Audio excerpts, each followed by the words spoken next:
Hi friends, அஸ்ஸலாமு அலைக்கும். இன்றைக்கி ரைஸ் சாக்லேட்டு கேக்கு எப்படி பண்ணலாங்கிறது பார்க்கலாம் வாங்க.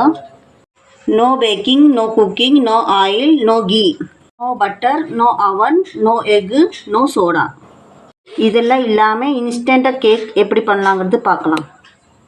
வேக வச்ச சாப்பாடு ஒரு பவுல் எடுத்துருக்குறோம். இப்போ நம்ம மெலோ டார்க் சாக்லேட்டு நான் 300 கிராம் எடுத்துருக்கிறேன். இப்போ இந்த மாதிரி பீஸ் பண்ணி எடுத்துருக்கிறேன். இதை மெல்ட் பண்ணிக்கலாம். அடுப்பை ஆன் பண்ணி ஒரு சட்டியில் தண்ணி வச்சுருக்கிறேன். நம்ம எந்த பாத்திரமாக இருந்தாலும் கரெக்டாக இது வைக்கிறதுக்குள்ளே கரெக்டாக உள்ள பாத்திரம் தான் வைக்கணும். இது இப்போ வச்சு நம்ம மெல்ட் பண்ணிக்கலாம். இது மேலே இப்படி வச்சுக்கிட்டோம்னா கரெக்டாக இருக்குன்னு பாத்திரங்க. இது மேலே சைடில் இது மாதிரி காற்று போகக்கூடாது. இப்போ அடுப்பு ஆன் நல்லா பண்ணி மெல்ட் பண்ணிக்கலாம். அடுப்பு ஜாஸ்தி ஃபாஸ்ட் வைக்க வேண்டாம், மீடியமில் வச்சா போதும். இந்த மாதிரி கொஞ்சம் கொஞ்சமாக மெல்லமாக இறக்கி விட்டுட்டே இருக்கணும். அப்போ தான் கீழே இருக்கிறது மேலே, மேலே இருக்கிறது கீழே நல்லா மெல்ட் ஆகும். பாருங்க, கொஞ்சம் கொஞ்சமாக ஆயிடுச்சு. இன்னி கொஞ்சம் கூடி கட்டை இருக்குது, அது கூடி கொஞ்சம் ஆகணும். கொஞ்சம் கூடி கட்டை இருக்குது, இன்னும் நல்லா கொஞ்சம் ஆகணும். ஆயிடுச்சு பாருங்க. இந்த மாதிரி ஆனதும் அடுப்பு ஆஃப் பண்ணிக்கலாம். இதுக்கு ஜாஸ்தி சூடு பண்ண வேண்டாம். இவ்வளோ இது மாதிரி ஆனால் போதும், அடுப்பு ஆஃப் பண்ணிக்கலாம். அடுப்பு ஆஃப் பண்ணியாச்சு, எடுத்துடலாம். எடுத்து வச்சுருக்கிறோம். இப்போ எடுத்து வச்சா பவுலில் உள்ள சாப்பாடு இதில் போட்டுடலாம்.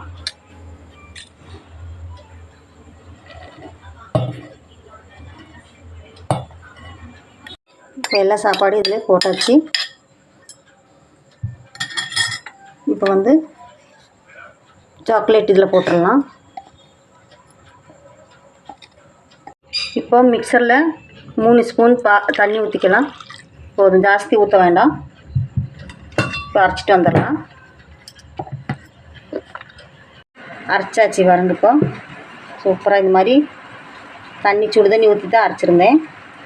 நான் 3 ஸ்பூன் சொன்னேன், ஒரு 5-6 ஸ்பூன் வந்துருச்சு. கொஞ்சம் கொஞ்சமாக 1 ஸ்பூன் போட்டு ஊற்றி அரைச்சிக்கணும். ஜாஸ்தி ஆகக்கூடாது. இந்த மாதிரி இருக்கணும். அரைச்சாச்சு. இன்னமும் இப்போ இந்த மாதிரி ஏதாச்சும் ஒரு டிஃபன் எடுத்துக்கலாம். உங்களுக்கு எந்த பாத்திரம் உங்களுக்கு சரியாகுதோ அந்த மாதிரி எடுத்துக்கலாம். இந்த மாதிரி டிஃபன் நான் எடுத்துருக்கிறேன். இதில் இப்போ எண்ணெய் தடவிக்கலாம். இந்த மாதிரி எடுத்து எண்ணெய் ஃபஸ்ட்டு 4 பக்கம் 4 எண்ணெய் தடவிக்கலாம். இந்த மாதிரி எடுத்து தடவிட்டு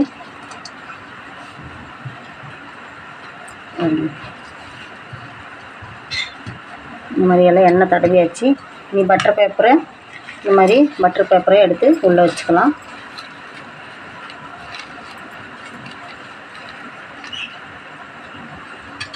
பட்டர் பேப்பர் வச்சாச்சு. நீ அதுக்கு மேலே கொஞ்சம் எண்ணெய் தடவி விட்டுடலாம். இந்த மாதிரி எண்ணெய் எடுத்து தடவிக்கலாம். எண்ணெய் தடவியாச்சு. பேப்பரில் எண்ணெய் தேய்ச்சாச்சு. இப்போ மிக்சரில் அரைச்சி வச்சுருக்கிறோம். அது கேக்கு போட்டுடலாம். இதில் போட்டுடலாம். இப்போ எல்லாமே கரெக்டாக தடவியாச்சு. இது இன்னி ஃப்ரிட்ஜுக்குள்ளே வைக்கலாம். ஃப்ரிட்ஜுக்குள்ளே ஒரு 4 மணி நேரம் வச்சிடலாம். ஃப்ரிட்ஜருக்குள்ளே வைக்கக்கூடாது, ஃப்ரிட்ஜுக்குள்ளே தான் வைக்கணும். ஃப்ரிட்ஜருக்குள்ளே வைக்கக்கூடாது. இது மூடி போட்டு 4 மணி நேரத்துக்கு வச்சிடலாம். 4 மணி நேரம் கழிஞ்சிட்டு பார்க்கலாம். இப்போ கேக்கு ஃப்ரிட்ஜுக்குள்ளே வச்சு 4 மணி நேரம் ஆயிடுச்சு.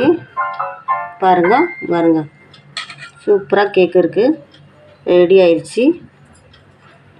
இந்த தட்டு வச்சு நம்ம இந்த மாதிரி ஏதாச்சும் ஒரு பிளேட்டாக வச்சு இந்த மாதிரி திருப்பி போட்டுக்கலாம். ஆச்சு. இப்போ பட்டர் பேப்பரை எடுத்துடலாம் மேலேருந்து. இது பாருங்க, பட்டர் பேப்பரை எடுத்தாச்சு. வாவ், ரெடி ஆயிடுச்சு. பாருங்க சூப்பராக இருக்குது.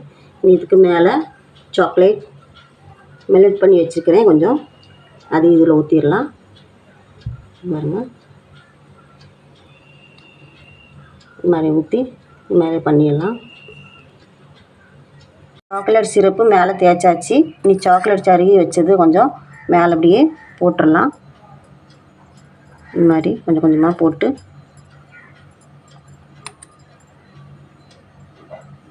இந்த மாதிரி இந்த மாதிரி எல்லாத்தையும் கொஞ்சம் போட்டாச்சு